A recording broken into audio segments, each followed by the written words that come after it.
Right, joining me now to discuss the Million Mask March is Ray McGovern, former CIA analyst. Thank you very much for being with us, Mr. McGovern. Well, maybe it's not quite a million mask march, but it certainly is massive. Does the turnout surprise you? Well, it did surprise me because I had great difficulty getting here. I have never seen so many policemen and so many police cars in Washington since I don't know when. So I'm lucky to be here on time. It's very interesting, the widespread coordination of this, not only Washington, not only London, but Manila, Brussels, Rome, San Francisco. One of the signs in San Francisco, I think, speaks volumes. It said, we are the 99%.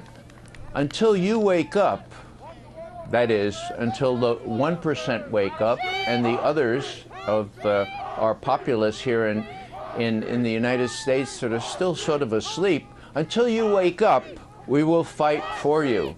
And so there's a kind of awakening here, and I was thinking of the Tahrir Square, and thinking about the Arab Spring and Asma Mahfouz, the young lady who led that protest, and I was thinking maybe this group, maybe Anonymous, maybe the people who are associated here will turn out to be our Asma Mahfouz. I was just about to ask you this, do you think that a group like this can go to the streets a few times a year and be able to bring down governments and corporations and really change the world?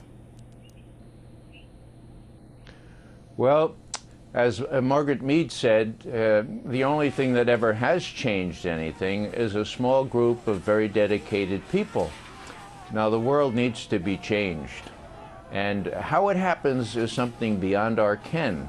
But when I see young people who are clearly dissatisfied with mass surveillance, with austerity, with the fact that rich people are getting still richer and that elections are being bought, that's a good sign.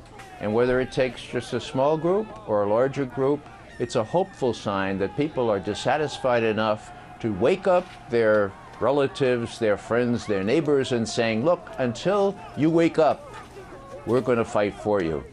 Let's talk about the group Anonymous. They are leaderless, as they say. But where do you see that movement going from here? Well, I think the important part of Anonymous is that they're mostly young and they're highly technically skilled. Now, governments in this world cannot function without highly technically skilled people. Witness Edward Snowden.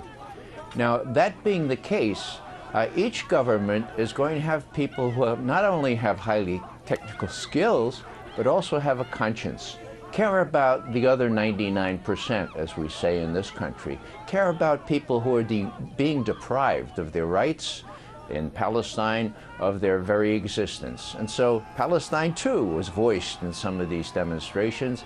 There is a worldwide way to connect people now, and these young people, bless them, are doing that connection. Speaking of connections, we've seen how in the past with the revelations by Edward Snowden, how the state can spy on us. How do you then, with a group like Anonymous, make sure that that doesn't continue to go out of hand with a group saying we're all for the people, and then on the other side, spy agencies saying, well, we want some of that information too. So how do we keep the level field clear of all of that and in focus of what the main idea is? Well, the good news, in my view, as a non-technical person, is that the technology is available to everyone. Are we being snooped on? Are we being eavesdropped on? Of course we are. Is it against our Constitution? Yes, it is against our Constitution. But there are ways to encipher your communications, and there are ways used by highly technical people like Anonymous to defeat the surveillance or to counter-surveil and cause mischief, not all of which I endorse, but cause real concern and mischief, and give more work, still more work, to the increased number of people we have surveilling, we have patrolling, and now we have putting up barricades to prevent Anonymous from getting to the U.S. Capitol. Thank you very much. We'll have to leave it right there. Ray McGovern, former CIA analyst. I believe it was Jill Scott who said that revolution will be televised. And I guess we're seeing some kind of change on our TV screens today.